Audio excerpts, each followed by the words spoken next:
Secara singkat bahwasanya Imam Syafi'i rahimahullahu taala ya, beliau ya dilahirkan pada tahun 150 Hijriyah di Asqalan. Dan ada yang mengatakan beliau dilahirkan di Gaza, di Palestina. Tahun 150 Hijriyah adalah tahun di mana wafatnya Al-Imam Abu Hanifah rahimahullah. Bahkan ada yang mengatakan Al-Imam Syafi'i lahir di hari di mana Al-Imam Abu Hanifah meninggal dunia. Namun yang jelas tahun di mana Al-Imam Abu Hanifah rahimahullah meninggal dunia, maka disitulah lahir Al-Imam Syafi'i rahimahullah taala.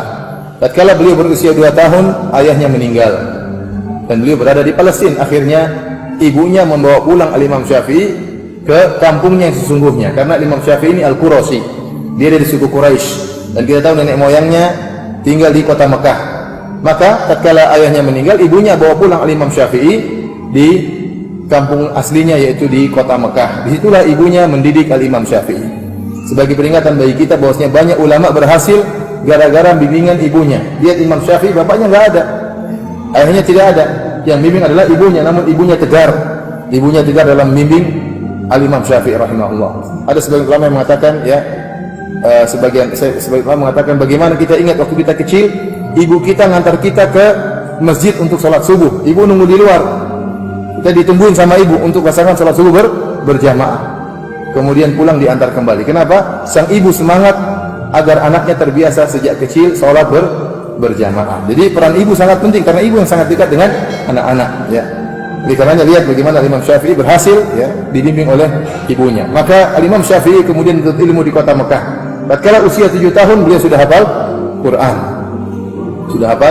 Quran. Kemudian tatkala berumur 10 tahun beliau sudah menghafal kitab Muwatta, kitab hadis. Ya, ini menunjukkan cerdasnya Imam Syafi'i. Muwatta kitabnya tebal, isinya hadis-hadis, ya, ribuan hadis. Ya. Ternyata sudah dihafal Imam Syafi'i waktu berusia 10 tahun. Kemudian waktu umur 15 tahun beliau sudah diizinkan oleh gurunya untuk berfatwa, yaitu Muslim bin Khalid Al-Zanji Al-Makki menjadi ijazah, itu memberi istilahnya SIM bagi Imam Syafi'i untuk apa? Untuk berfatwa di Mekah ya. Setelah itu berangkatlah beliau ya ke kota Madinah, karena di sana ada Al-Imam Malik, imam dari hijrah, imamnya kota Madinah. Berangkat Imam Syafi'i belajar ke Al-Imam Malik. Disebutkan dalam sebagian riwayat Imam Syafi'i waktu datang pertama kali kota Madinah, dia mendapati majelis Imam Malik sangat luar biasa, banyak orang yang hadir. Dan dia kebetulan datang belakangan, agak terlambat beliau ya rahimahullah, dan beliau kebetulan tidak membawa pena dan tidak bawa kertas. Sementara Imam Malik menyampaikan hadis-hadis Nabi SAW. Imam Malik punya majelis hadis, kitab Muwatta'nya diajarkan di kota Madinah. Maka tatkala Imam Syafi'i tidak membawa pena dan tidak bawa kertas, maka mulailah dia mengambil air liur dari mulutnya dengan jarinya. Maka kemudian dia tulis di tangannya. Ini semangat dia untuk apa? Catat pengajian. Oke. Apa yang dia tulis yang enggak ada, ditulis hilang pasti. Al-Imam Malik heran, karena itu perkara yang menarik perhatian Imam Malik. Setelah pengajian dipanggillah Imam Syafi'i, kau lakukan seakan-akan ngejek. Kok Imam Malik ngomong, dia apa tulis pakai apa? Pakai air liur. Imam Syafi'i bilang, saya tidak bawa apa-apa. Terus Imam Syafi'i mengulangi seluruh hafalan yang dia dengar, padahal tidak ada yang tertulis. Kenapa? Karena kalau kita menggerakkan sesuatu, menulis misalnya, maka kita menggunakan salah satu indera kita untuk mencatat, dan ini semakin membuat ilmu yang kita pelajari lengket ya. Oleh karenanya orang hanya mendengarkan kemudian gini-gini aja, lain dengan orang yang apa? Mencatat, berbeda. Tatkala dia mencatat, dia menggunakan banyak indera. Pertama mata dia gunakan, kemudian otak dia kenapa? Dia harus nulis apa yang ada di otaknya. Bahkan terkadang dia menulis kesimpulan, berarti itu sudah murojaah secara tidak langsung, pasti lebih lengket. Dan itu yang dilakukan Imam Syafi'i. Meskipun tidak ada pena, tidak ada kertas, dia tulis dengan air liurnya dan pasti hilang. Tapi tatkala dia tulis itu sebenarnya dia sudah mengulang apa? Pelajaran yang disampaikan oleh gurunya Imam Malik rahimahullahu ta'ala. Akhirnya dimuliakan Imam Syafi'i rahimahullah oleh Imam Malik. Kenapa? Luar biasa nih anak, hafal yang disampaikan oleh Imam Malik. Sampai setelah itu kalau ada orang datang minta hadis dari Imam Malik mengatakan, dengarkan dari anak ini. Ada wakilku, siapa? Imam Syafi'i rahimahullahu ta'ala. Nah, setelah beliau menuntut ilmu dari Imam Malik rahimahullahu ta'ala, pada tahun 195 Hijriah beliau pergi ke Baghdad. Nuntut ilmu juga dari ulama di sana. Di antara guru beliau adalah Muhammad bin Hasan Asy-Syaibani. Muhammad bin Hasan Asy-Syaibani adalah salah satu murid senior dari Al-Imam Abu Hanifah. Ya, Al-Imam Abu Hanifah punya dua murid senior, yaitu Abu Yusuf dan yang satunya adalah Muhammad bin Hasan Asy-Syaibani. Dan Imam Al-Syafi'i belajar dari gurunya Muhammad bin Hasan Asy-Syaibani. Dari sini kata para ulama, Al-Imam Syafi'i melakukan ibtikar, yaitu sesuatu yang baru. Kenapa? Dia belajar dari dua madrasah. Waktu itu ada madrasah semacam madrasah ilmu, metode belajar dua model. Ada namanya Madrasatul Hadis yang adanya di Madinah, yang pimpinannya adalah Imam Malik rahimahullahu taala. Kenapa disebut dengan Madrasatul Hadis? Istilahnya pondok pesantren hadis. Kenapa? Karena di kota Madinah banyak sahabat di situ. Aisyah radhiyallahu anha di situ, Abu Hurairah di situ, Ibnu Umar di situ. Banyak sahabat yang tinggal di kota Madinah, sehingga hadis-hadis Nabi banyak bertebaran di kota Madinah. Sehingga kalau ingin mencari hadis banyak di kota Madinah. Dengan begitu banyaknya hadis yang tersebar di kota Madinah, sehingga setiap hukum mudah diambil, ya, bagaimana hukum ini, bagaimana hukum itu. Kenapa? Karena ada dalil-dalilnya. Ada madrasah yang kedua yang disebut dengan Madrasatul Ahli Ra'yi, madrasah penggunaan akal, yang itu adanya di Irak, ya, Irak. Yang sahabat yang ke sana cuma sedikit, di antaranya Abdullah bin Mas'ud radhiyallahu taala anhu yang berdakwah di sana. Sehingga hadis-hadis yang ada di sana cuma sedikit. Sementara banyak permasalahan yang timbul di Irak, terutama ada di sana juga peradaban Persia di sana. Persia peradabannya maju ketika itu. Sehingga banyak masalah-masalah yang timbul, sementara hadis-hadis yang mereka miliki tidak banyak. Dari situlah para ulama ketika itu menggunakan otak mereka untuk berpikir bagaimana mengambil istinbat hukum dari hadis yang sedikit. Maka mereka sering menggunakan akal mereka. Bahkan disebutkan, diriwayatkan dari Ibrahim An-Nakhai, dia mengatakan, satu hadis saya kiaskan kepada 100 masalah. Kenapa? Karena ada masalah nggak ada hadisnya, gimana caranya? Harus menggunakan akal. Ini apa ilahnya, apa hukumnya, bagaimana, kemudian dikiaskan dengan hadis-hadis yang ada. Maka dikenallah dengan Madrasatul Ahli Ra'yi, banyak menggunakan akal dalam hal ini. Nah, Al-Imam Syafi'i rahimahullah belajar di dua madrasah ini. Beliau belajar kepada Imam Malik yang berpegang teguh kepada hadis-hadis Nabi sallallahu alaihi wasallam, dan beliau juga belajar di madrasahnya Al-Imam Abu Hanifah melalui Muhammad bin Hasan Asy-Syaibani rahimahullah, Madrasatul Ahli Ra'yi.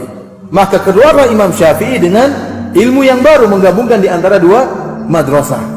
Maka Imam Syafi'i hanya menulis buku yang sangat luar biasa, yaitu Ar-Risalah. Yang dalam Ar-Risalah kata para ulama itulah kitab usul fikih yang pertama. Kitab usul fikih yang pertama. Ya. Di situ juga ada usulul hadis. Ya, di situlah Imam Syafi'i membuat kaedah-kaedah. Dia menggabungkan kaedah-kaedah hadis dengan kaedah-kaedah yang dipakai oleh cara berpikir, metode berpikir, maka keluarlah kitab Ar-Risalah. Kemudian Imam Syafi'i juga menulis kitabnya Jadi dia menulis kitab kaedah, kemudian kitab praktek fikih, kitab ada fikihnya. Ya. Sementara Imam Malik metode pengajarannya dengan metode hadis. Bab ini hadisnya 1, 2, 3, 4. Imam Syafi'i tidak, kitab fikih dia tulis. Bab taharah, bab salat, dengan kitab fikih. Hukumnya begini, pembicaraan yang panjang lebar. Dari sini berkembanglah Al-Imam Syafi'i mazhabnya dengan cepat, dan banyak orang yang tertarik dengan mazhab Al-Imam Syafi'i. Bahkan sebagian orang-orang yang tadinya berpegang dengan Madrasatul Ahli Ra'yi berpindah ke mazhab Imam Syafi'i. Demikian juga sebagian orang-orang yang berpegang dengan mazhab Imam Malik berpindah kepada mazhab Imam Syafi'i. Kenapa? Karena beliau cara pengajarannya hebat. Dengan nulis dua buku ini, buku kaidah dan buku penerapan. Buku kaidah dan buku apa? Penerapan. Jadi ketika itu belum ada kitab usul fikih mazhab Hanafi, belum ada kitab usul fikih mazhab apa? Malik. Imam Syafi'i yang pertama kali bikin, ya, kitab usul fikih dari kitab Ar-Risalah, itu kaidah-kaidah maksudnya. Dari sini banyak yang tertarik dan timbullah orang-orang yang hasad kepada Al-Imam Syafi'i rahimahullahu taala. Dan kalau orang sudah diajar oleh Imam Syafi'i, maka benar-benar dia cinta kepada Imam Syafi'i. Ya, saya sebutkan bagaimana karismatik Imam Syafi'i rahimahullahu taala, sampai-sampai muridnya Imam Ahmad, ya, pernah berkata, Imam Ahmad punya mazhab sendiri Imam Ahmad, tapi begitu dia mengagungkan gurunya Imam Syafi'i, dia mengatakan, sittatun ad'u lahum sahra, 6 orang yang aku mendoakan mereka di waktu sahur. Ahaduhum Asy-Syafi'i, di antaranya Imam Syafi'i. Anak beliau Abdullah pernah bertanya kepada Imam Ahmad, ya abati, ayu rajulin kana Syafi'i, fa inni sami'tuka tukthiru minad du'a ilahu. Anaknya bertanya, wahai ayahanda, wahai Imam Ahmad, siapa itu Syafi'i? Saya sering kali dengar kau mendoakan dia. Gurunya Imam Ahmad. Imam mengatakan, ya bunayya, kana Syafi'i kasyamsi di dunia. Wahai putraku, wahai ananda, ketahuilah Syafi'i itu seperti matahari bagi apa? Bagi bumi. Kalau matahari enggak ada, bumi rusak. Subhanallah. Ini luar biasa bagaimana pengagungan Imam Ahmad terhadap Imam Syafi'i. Kemudian di antaranya Abu Thawr. Abu Thawr dahulunya masuk dalam madrasah ahli ra'yi, salah seorang ulama di Irak. Waktu dia belajar terhadap Imam Syafi'i, dia berguru kepada Imam Syafi'i, maka benar-benar dia mengagungkan Imam Syafi'i. Sampai pernah ditanya Abu Thawr, mana yang lebih faqih, Asy-Syafi'i atau Muhammad bin Hasan? Syafi'i atau Muhammad bin Hasan? Muhammad bin Hasan ini gurunya Imam Syafi'i, namun dia bermadzhab Hanafi, ahli ra'yi. Ada yang tanya, siapa yang lebih pintar, Imam Syafi'i atau Muhammad bin Hasan? Guru atau muridnya? Yang murid yang mana?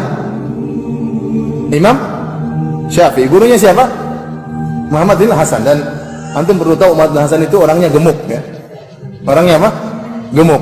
Ada perkataan Imam Syafi'i, saya tidak tahu ada orang gemuk yang cerdas kecuali ini guru saya. Jangan disangka orang gemuk goblok, ya. Ada juga yang pintar. Di antara ulama yang gemuk yang pintar siapa namanya? Muhammad bin Hasan Asy-Syaibani. Sampai ada seorang, kalau nggak salah Waqi' bin Jarrah, juga gemuk. Waktu ditanya, ada yang ngejek, ada yang nanya, nyindir, ya. Masya Allah, ente gemuk, kata dia, ini karena kebahagiaan dengan Islam. Makanya saya apa? Saya gemuk, nggak banyak mikir. Kalau mikir terus kurus. Baik, perhatikan terus subhanahu wa ta'ala. Intinya, ditanya sekarang, bertanya Imam Syafi'i, Abu Thawr. Abu Thawr ini muridnya Imam Syafi'i, dan Imam Syafi'i muridnya Muhammad bin Hasan Asy-Syaibani. Sekarang Abu Thawr ditanya, siapa yang lebih pintar, Imam Syafi'i atau gurunya Muhammad bin Hasan? Maka apa jawaban Abu Thawr yang menunjukkan dia fanatik atau sangat cinta kepada Imam Syafi'i? Dia mengatakan, Asy-Syafi'i afqahu min Muhammad. Syafi'i lebih pintar daripada gurunya itu Muhammad bin Hasan. Wa Abi Yusuf juga lebih pintar daripada Abu Yusuf. Wa Abi Hanifah lebih pintar juga daripada Abu Hanifah. Jadi bukan cuma lebih pintar dari Muhammad bin Hasan, bahkan lebih faqih daripada guru-gurunya, daripada kakek gurunya. Siapa itu? Abu Hanifah. Wa Ibrahim wa Alqamah wal Aswad, lebih pintar daripada mereka semua, kata Abu Thawr. Ini menunjukkan kecintaan mereka terhadap Al-Imam Syafi'i. Sehingga Abu Thawr padahal punya mazhab sendiri. Imam Ahmad juga punya mazhab apa? Sendiri. Namun mereka belajar terhadap Imam Syafi'i, berguru kepada Imam Syafi'i karena hebatnya Al-Imam Syafi'i, ya. Yang hebat itu bagaimana dia bisa berkreativitas membuat cabang ilmu baru, yaitu ilmu usul fikih, yang sekarang kita tinggal pelajari hasilnya. Tapi kreativitas membuat bagaimana ilmu yang tersebar ini dijadikan kaidah, ini hebat. Inilah hebatnya siapa? Imam Syafi'i. Ilmu yang luas ini dijadikan kaidah-kaidah. Ya, kalau istilahnya ada ilmu kita jadikan rumus-rumus. Orang yang menciptakan rumus pintar atau tidak? Pintar, karena dia memikirkan, merenungkan, menyimpulkan. Demikian Imam Syafi'i, untuk buat kaidah tidak mudah. Dia harus meneliti, menelaah, menimbang, kemudian akhirnya buat kaidah. Itulah hebatnya Imam Syafi'i, sehingga banyak yang tertarik kepada beliau rahimahullahu ta'ala. Dari sinilah sebagian orang-orang yang bermadzhab Maliki pindah mazhab kepada Imam Syafi'i. Sebagian orang-orang bermadzhab Abu Hanifah pindah mazhab kepada Al-Imam Syafi'i. Sampai ada seorang ulama yang terkenal, yang senior juga, akhirnya hasad kepada Al-Imam Syafi'i, bahkan berdoa kecelakaan bagi Al-Imam Syafi'i dalam sujudnya. Muhammad bin Abdullah bin Abdul Hakim berkata, aku mendengar si fulan berdoa fi sujudi, berdoa di sujudnya, yad'u ala Syafi'i, ya, dia mendoakan keburukan bagi Imam Syafi'i, bil maut, agar Imam Syafi'i segera meninggal. Doa yang dia sebutkan, dia mengatakan, Allahumma amit Syafi'i, fa innaka in abqaitahu in darasa madhhabu Malik. Dia berdoa, ya Allah, matikan Syafi'i. Kalau Syafi'i tidak mati, akan hilang mazhab Imam Malik. Saking sayangnya dia kepada Imam Malik, dia tidak ingin mazhab Imam Malik hilang, maka dia berdoa, ya Allah, matikan Syafi'i. Akhirnya doa ini disampaikan kepada Imam Syafi'i. Dia berkata, aku pun menyampaikan, kata Muhammad bin Abdullah bin Abdul Hakim, dia berkata, aku sampaikan doa ulama tersebut tentang keburukan kepada Imam Syafi'i kepada Imam Syafi'i. Apa kata Imam Syafi'i tatkala mendengar doa tersebut? Dia mengatakan, tamanna rijalun an amuta wa in amut fatilka sabilun lastu fiha bi auhadi. Beberapa orang berangan-angan agar aku mati. Kalaupun aku mati, maka itu semua orang pasti akan mati. Aku tidak sendirian yang akan mati. Semua orang pasti akan mati. Tidak lama kemudian, sekitar sebulan setelah itu Imam Syafi'i meninggal dunia. Allah alam doanya dikabulkan atau tidak. Intinya setelah itu sebulan kemudian Imam Syafi'i meninggal dunia.